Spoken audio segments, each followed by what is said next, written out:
পরীক্ষা ব্যবস্থা গড়ে তুলতে সরকার বদ্ধপরিকর। সরকারি চাকরি ও প্রতিযোগিতামূলক পরীক্ষায় প্রশ্ন ফাঁস এবং অনিয়ম রুখতে আনা সংশোধনী বিলটি সংসদে পাশ হয়েছে।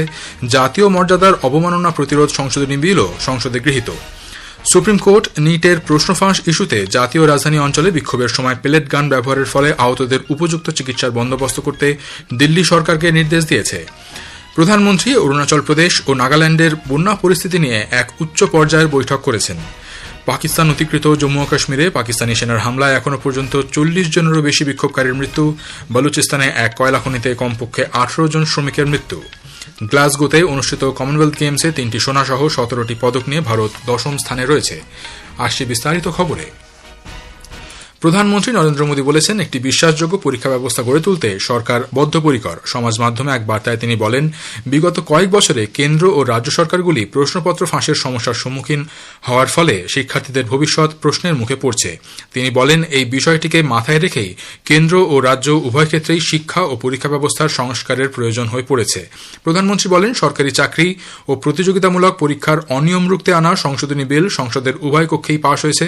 বিকশিত ভারতের ভিত মজবুত করে এবং শিক্ষার্থীদের পরিশ্রমের মর্যাদা রক্ষা করতেই এই ব্যবস্থা গ্রহণ করেছে সরকার। दोनों सदनों ने कठोर प्रावधानों वाले इस बिल को पास कर दिया है।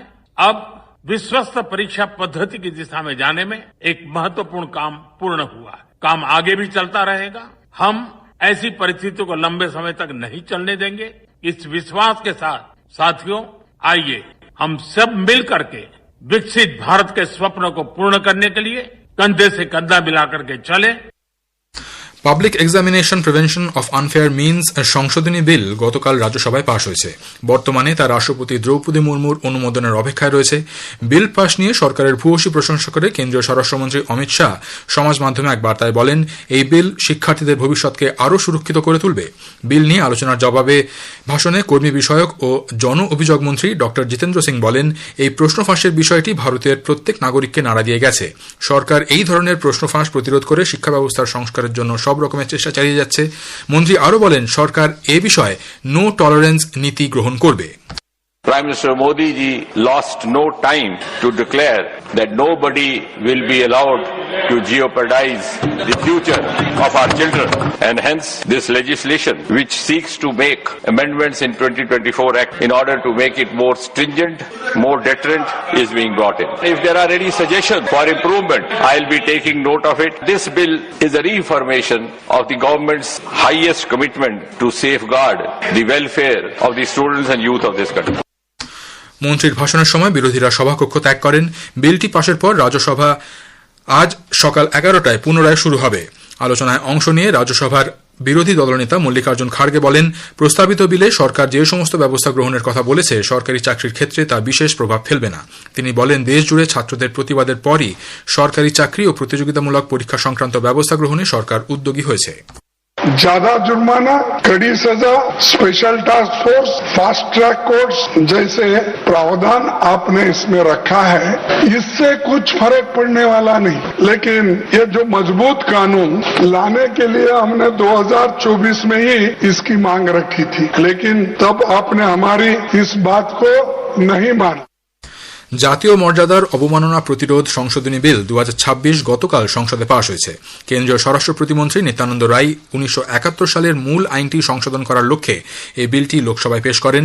প্রস্তাবিত এই বিলে জাতীয় সঙ্গীত জনগণমনর মতোই বন্দে মাতরমকেও সমান আইনি সুরক্ষা দেওয়ার কথা বলা হয়েছে। এই বিল অনুযায়ী জাতীয় সঙ্গীত বা জাতীয় স্তোত্রের অবমাননা করলে 3 বছর পর্যন্ত কারাদণ্ড, জরিমানা বা উভয়ই হতে পারে। সংসদে আলোচনার জবাবে স্বরাষ্ট্র প্রতিমন্ত্রী নিত্যানন্দ রায় বলেন, এই বিল কেবল আইনি পরিবর্তন নয়, ভারতের সাংস্কৃতিক ঐতিহ্য, জাতীয় চেতনা ও স্বাধীনতা সংগ্রামের আদর্শের প্রতীক। 1971 সালে তৈরি আইন জনগণমনর সুরক্ষা নিশ্চিত করা হয়েছিল। শ্রী রায় বলেন, 1947 সালের 15 আগস্ট সকাল 6:30 অল ইন্ডিয়া রেডিওতে সর্দার বল্লভভাই প্যাটেলের অনুরোধে পণ্ডিত ওঙ্কারনাথ ঠাকুর সম্পূর্ণ বন্দে মাতরম পরিবেশন করে প্রথম স্বাধীনতা দিবসের সূচনা করেছিলেন। সুপ্রিম কোর্ট নিটের প্রশ্ন ফাঁস ইস্যুতে জাতীয় রাজধানী অঞ্চলে ছাত্রছাত্রীদের বিক্ষোভ আন্দোলনের সময় শিক্ষার্থীদের উপর কথিত পেলেট গান ব্যবহারের ফলে আহতদের উপযুক্ত চিকিৎসার বন্দোবস্ত করতে দিল্লি সরকারকে নির্দেশ দিয়েছে। প্রধান বিচারপতি সূর্যকান্তের নেতৃত্বে 3 বিচারপতির বেঞ্চ যন্তর মন্তর সহ অন্যান্য স্থানে ভিড় সামলাতে ধাতব পেলেট গান ব্যবহারের উপর পূর্ণাঙ্গ নিষেধাজ্ঞার আর্জি জানিয়ে দায়ের করা এক আবেদনের শুনানির সময় নির্দেশ দেন। শুনানির সময় বেঞ্চ এও বলেছে, পুলিশের নীতি অনুযায়ী ঘটনার গুরুত্ব অনুধাবন করে ব্যতিক্রমী কিছু ক্ষেত্রে পেলেট গান ব্যবহার করা যেতে পারে।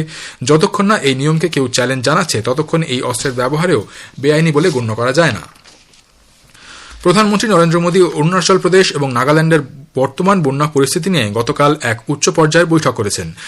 সংসদ ভবনে আয়োজিত এই বৈঠকে 2 রাজ্যের সংসদ সদস্যদের সঙ্গে সার্বিক দুর্যোগ পরিস্থিতি নিয়ে বিস্তারিত আলোচনা করেন তিনি। বৈঠকের পর সমাজ মাধ্যমে এক বার্তায় প্রধানমন্ত্রী জানান, এই কঠিন চ্যালেঞ্জ মোকাবেলায় কেন্দ্রীয় সরকার সংশ্লিষ্ট রাজ্য সরকারগুলির সঙ্গে একযোগে কাজ করবে। ওড়িশার বিস্তীর্ণ অঞ্চলে বন্যা পরিস্থিতি এখনও উদ্বেগজনক। টানা ভারী বৃষ্টিপাত এবং প্রধান নদীগুলির জলস্তর লাগাতার বৃদ্ধির ফলে রাজ্য জুড়ে স্বাভাবিক জীবনযাত্রা সম্পূর্ণ বিপর্যস্ত। পরিস্থিতি মোকাবিলায় রাজ্য সরকার দ্রুত ত্রাণ বন্টন এবং ক্ষয়ক্ষতির হিসাব নিরূপণের কাজ চলেছে। বন্যা দুর্গত এলাকাগুলি থেকে ইতিমধ্যেই 1,76,000-এরও বেশি মানুষকে উদ্ধার করে নিরাপদ আশ্রয়স্থলে সরিয়ে নিয়ে যাওয়া হয়েছে। ভারী বৃষ্টি অব্যাহত থাকায় বেশ কিছু এলাকায় যোগাযোগ সম্পূর্ণ বিচ্ছিন্ন। ভারতীয় আবহাওয়া দপ্তর গুজরাটের বেশিরভাগ অংশে আগামী 2 দিনে অতি ভারী বৃষ্টিপাতের লাল সতর্কবার্তা জারি করেছে। আহমেদাবাদ, আনন্দ, সুরাট সহ 13টি জেলা জুড়ে এই বৃষ্টির সম্ভাবনা। মৎস্যজীবীদের সমুদ্রে মাছ ধরতে না যাবার পরামর্শ দেওয়া হয়েছে।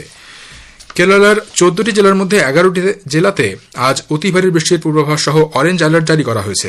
বাকি 3টি জেলায় বিক্ষিপ্তভাবে ভারী বৃষ্টির পূর্বাভাসের কারণে হলুদ সতর্কতার কথা জানিয়েছে আবহাওয়া দপ্তর। আগামীকালও কেরালায় ভারী বৃষ্টির সম্ভাবনা রয়েছে। স্বাধীনতা সংগ্রামী শহীদ উধম সিং এর 87তম আত্মবলিদান দিবসে দেশের মানুষ আজ তাঁর প্রতি গভীর শ্রদ্ধা নিবেদন করছেন।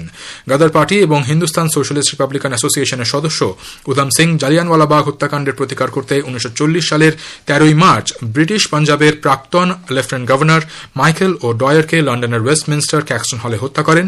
এই উপলক্ষে তার জন্মস্থান পাঞ্জাবের সুনামে একটি রাজ্যস্তরের অনুষ্ঠানের আয়োজন করা হবে। খবর শুনছেন আকাশবাণী থেকে। আমাদের সংবাদ শোনা যাবে ইউটিউব চ্যানেল আকাশবাণী সংবাদ বাংলা, ফেসবুক ও ইনস্টাগ্রাম আকাশবাণী সংবাদ কলকাতা এবং এক্স হ্যান্ডেল AIR নিউজ কলকাতাতে। পাকিস্তান অধিকৃত জম্মু ও কাশ্মীরে শান্তিপূর্ণ বিক্ষোভকারীদের উপর পাকিস্তানি সেনার ধারাবাহিক হামলায় এখনও পর্যন্ত 40 জনেরও বেশি মানুষের মৃত্যু হয়েছে। সেখানকার স্থানীয় প্রশাসন মহিলা বিক্ষোভকারীদের উপর অত্যাচার করছে বলে খবর। রাওয়ালকোট এবং মিরপুরে মহিলা বিক্ষোভকারীদের উপর গুলি চালানো হয়। সমাজ মাধ্যমে একাধিক ভিডিওতে দেখা গেছে কোটলিতে বিক্ষোভ দেখানোর সময় সেখানকার পুলিশ মহিলাদের উপর গুলি চালায়। বিশেষজ্ঞদের দাবি, বিক্ষোভ শুরু হওয়ার পর থেকে 125 জনেরও বেশি বিক্ষোভকারীদের হত্যা করা হয়েছে। জম্মু ও Kashmir joint Awami action committee JAAC, রাষ্ট্রসংঘ, আন্তর্জাতিক মানবাধিকার সংস্থা এবং বিভিন্ন দেশের সরকারের কাছে এই বিষয়ে হস্তক্ষেপের আর্জি জানিয়েছে। এই ঘটনার কঠোর প্রতিক্রিয়া জানিয়েছে রাষ্ট্রসংঘের মানবাধিকার কমিশনের মুখপাত্র জেরেমি লরেন্স এক বিবৃতিতে জানান, নাগরিক সমাজের উপর নিষেধাজ্ঞা আরোপ এবং সমাবেশ বন্ধ করার এই চেষ্টা বাক স্বাধীনতার চরম লঙ্ঘন। ভারত এই ঘটনার কঠোর নিন্দা করেছে। পাকিস্তানের বালুচিস্তানে এক কয়লা খনিতে কমপক্ষে 18 জন শ্রমিকের মৃত্যু হয়েছে এবং 24 জন আটকে পড়েছেন। মিথেন গ্যাস জমা হওয়ার ফলে এই বিস্ফোরণ বলে মনে করা হচ্ছে। সরকারি খনি পরিদর্শক ঘানি বালোচ আশ্বাস দিয়েছেন, আটকে পড়া শ্রমিকদের দ্রুত উদ্ধার করা হবে। পাকিস্তানের প্রাক্তন প্রধানমন্ত্রী ইমরান খানের বন্দিদশার পরিস্থিতি এবং উপযুক্ত চিকিৎসা না পাওয়ার খবরে উদ্বেগ প্রকাশ করেছে রাষ্ট্রসংঘ। রাষ্ট্রসংঘের বিশেষ প্রতিনিধি অ্যালিস জিল এডওয়ার্ডস পাকিস্তান সরকারকে অবিলম্বে ইমরান খানকে তার পছন্দের চিকিৎসকের মাধ্যমে স্বাস্থ্য পরীক্ষা করানোর সুযোগ দেওয়ার আহ্বান জানিয়েছেন। সমাজ মাধ্যমে দেওয়া এক বার্তায় জিল এডওয়ার্ডস জানান, প্রায় 33 মাস ধরে জানলাহীন একটি ছোট ঘরে প্রায় সম্পূর্ণ একাকী বন্দী করে রাখা হয়েছে ইমরান খানকে। মধ্য আফ্রিকার কঙ্গোতে ইবোলা সংক্রমণ 1,500-এরও বেশি মানুষ প্রাণ হারিয়েছেন। মাত্র 1 সপ্তাহ ব্যবধানে সেখানে এই রোগের মৃতের সংখ্যা 50% বৃদ্ধি পেয়েছে। গত 15ই মে নতুন করে ছড়িয়ে পড়া এই সংক্রমণ সাধারণ ইবোলার সংক্রমণের চেয়ে কিছুটা আলাদা। গ্লাসগোতে অনুষ্ঠিত কমনওয়েলথ গেমসে ভারতীয় ভারোত্তোলক লভপ্রীত সিং গতকাল পুরুষদের 110 কেজি বিভাগে রৌপ্য পদক এবং সীমা কালিরমানা মহিলাদের ডিসকাস থ্রো ইভেন্টে ব্রোঞ্জ পদক জয় করেছেন। অষ্টম দিনের শেষে 110টি পদক নিয়ে অস্ট্রেলিয়া পদক তালিকার শীর্ষস্থানে রয়েছে। অন্যদিকে 3টি সোনা, 10টি রূপো এবং 4টি ব্রোঞ্জ নিয়ে ভারত 10ম স্থানে রয়েছে। শেষ করার আগে খবরের বিশেষ কিছু অংশ আরও একবার। প্রধানমন্ত্রী নরেন্দ্র মোদী বলেছেন, একটি বিশ্বাসযোগ্য পরীক্ষা ব্যবস্থা গড়ে তুলতে সরকার বদ্ধপরিকর। সরকারি চাকরি ও প্রতিযোগিতামূলক পরীক্ষায় প্রশ্ন ফাঁস এবং অনিয়ম রুখতে আনা সংশোধনী বিলটি সংসদে পাস হয়েছে। জাতীয় মর্যাদার অবমাননা প্রতিরোধ সংশোধনী বিলও সংসদে গৃহীত। খবর শেষ হলো, এরপর শুনুন স্থানীয় সংবাদ।